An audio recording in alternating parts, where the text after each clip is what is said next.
Under a new executive order, the federal government will only recognize two sexes, male and female, which are determined at conception. TV6's Haley Ryan is here. And Haley, what will this order do?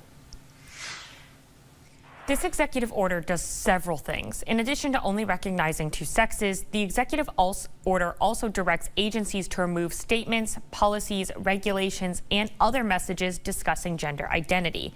It prevents men from being housed in women's prisons or detention centers, prevents federal funds from being used for gender-affirming care for those prisoners, and prevents federal funds from being used to promote gender ideology.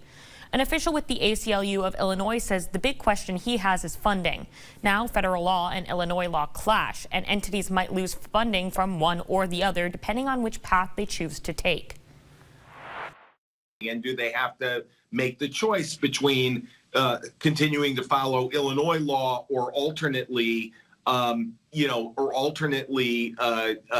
receiving federal funds? The order also requires passports and other government IDs to reflect the owner's sex, but a professor of political science at the University of Iowa says states can often provide additional rights. So this could be an area where states continue to say, if they so choose, that, well, despite what the federal government says here, we're still going to recognize this.